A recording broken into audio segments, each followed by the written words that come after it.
বিশ্বনবীর হৃদয়টা বড় ভাঙা। কলিজার টুকরা স্ত্রী খাদিজা নাই, যাকে সবচেয়ে ভালোবাসতেন, সবচেয়ে প্যার করতেন, যাকে মাহাব্বাত করতেন।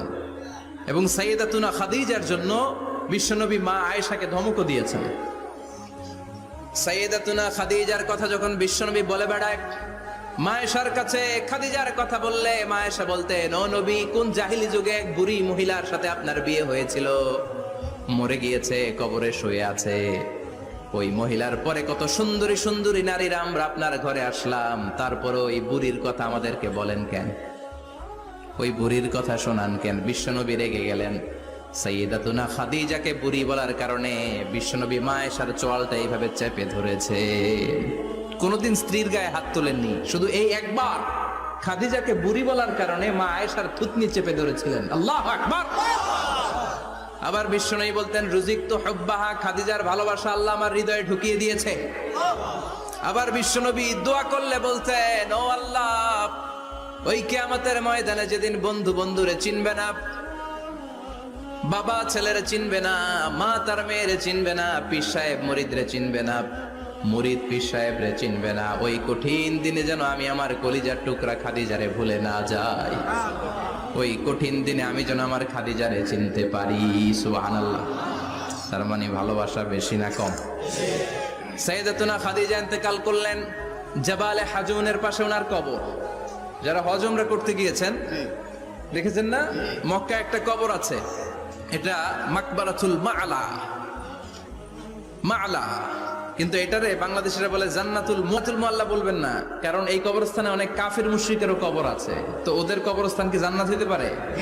এটাকে মাকবারা বলবেন। মাকবারা মা'লা বা মুআল্লা, আর মদিনায় হচ্ছে মাকবারাতুল বাকিয়া। মুআল্লা কবরস্থান মক্কায়, আর বাকি কবরস্থান মদিনায়। এর পাশে বিশাল এক পাহাড়,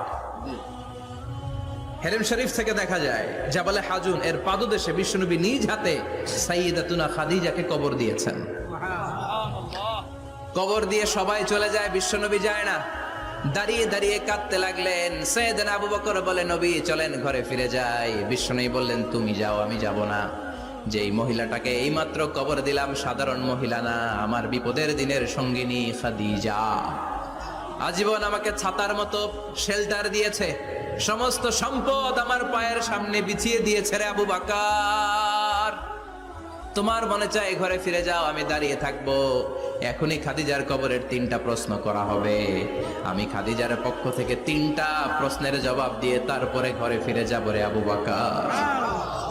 সাইয়েদনা জিবরাইল এসে বললেন, ইয়া রাসূলুল্লাহ, ইয়া হাবিবাল্লাহ, দাঁড়িয়ে থাকার দরকার নাই, আবু বকরের সাথে চলে যান।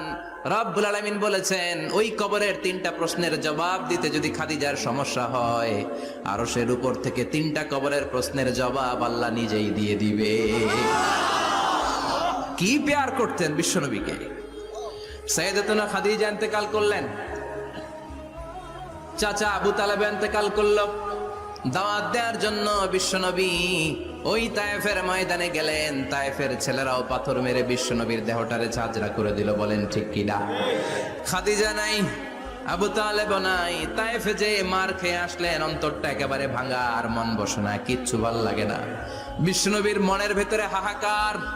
বিশ্বনবীর মনে হলো, ডানে বায়ে দুনিয়ায় আমার মনে হয় কেউ নাই। বিশ্বনবী দুনিয়ায় বসে কষ্ট পায়, আরশের উপর থেকে এগুলো দেখে কে? আল্লাহ প্ল্যান করছেন কেমন করে আমার বন্ধুর মনটারে ভালো করা যায়। বিশ্বনবীকে স্পেশাল সারপ্রাইজ দেওয়ার জন্য আল্লাহ প্ল্যান করলেন।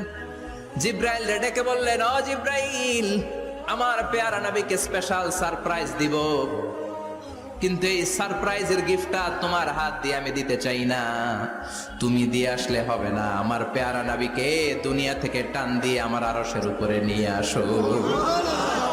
সাহিবুল মেরাজ, যেই নবীর মেরাজ হয়েছে আর কোন নবীর হয় নাই। এই মেরাজ করতে যে কত কাণ্ড, কত প্ল্যান প্রোগ্রাম আল্লাহর। টাইমের স্পিডকে আল্লাহ থামিয়ে দিলেন। মক্কা থেকে উঠিয়ে বিশ্বনবীকে এক মরুভূমিতে রাখা হলো রাতে। বললেন দোয়া করেন। দোয়া করে বিশ্বনবী বললেন, ভাই জিবরাইল, এটা কোন জায়গা, কোথায় দোয়া করব? সাইয়েদনা জিবরাইল বলেন, নবী, কিছুদিন পরে এই জায়গায় আপনি হিজরত করে আসবেন। এই জায়গার নাম ইয়াসরিব, মদিনা। দোয়া করলেন। আবার সেখান থেকে তুলে এক পাহাড়ে রাখা হলো, নবী দোয়া করেন। দোয়া করে নবী বললেন, এটা কোন পাহাড়? অন্ধকার, আমি তো কিছু চিনি না। সাইয়েদনা জিব্রাইল বললেন, নবী এটা সাধারণ পাহাড় নয়, এই পাহাড়ের কথা আল্লাহ কোরআনে বলেছেন, এই পাহাড়ের কসম আল্লাহ কোরআনে খেয়েছেন। এই পাহাড়টা হলো আপনার ভাই মুসার পাহাড়, তুর পাহাড়। তুর পাহাড়ে তিনি দোয়া করলেন। কত কিছু করে বিশ্বনবীকে আল্লাহর আরশে নিয়ে যাওয়া হলো, সাহিবুল মেরাজ। বিশ্বনবী ছাড়া আর কোন নবীর কি এরকম মেরাজ হয়েছে? সবাই বলেন হয়েছে। এরপর উনি হলেন সাহিবুস শাফা, শাফাতের মালিক। আপনাকে আমি গোটা বিশ্বের মানুষের জন্য রহমত করে পাঠালাম, আবার আপনার চরিত্রটা গোটা বিশ্বের মানুষের জন্য আমি মডেল করে দিলাম। আল্লাহু আকবার। ওয়া ইন্নাকা লাআলা খুলুকিন আযীম। ও নবী, চমৎকার একটা চরিত্রের উপরে আমি আপনাকে প্রতিষ্ঠিত রেখেছি। And verily you are on a very good standard of character.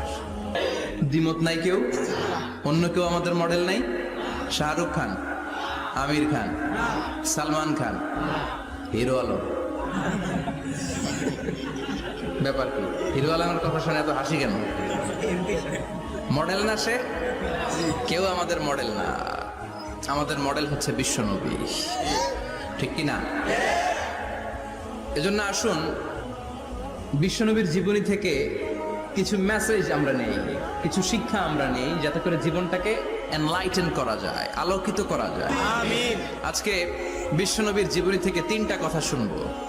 এই 3টা কথা শুনে মানার চেষ্টা করব, তারপরে আমরা একসাথে বিদায় নিব। পড়েন ইনশাআল্লাহ। প্রথমে জানবো আমার নবী দেখতে কেমন ছিলেন। জানতে মনে চায় না? চাঁদের চেয়ে সুন্দর ছিলেন, ঠিক কি না?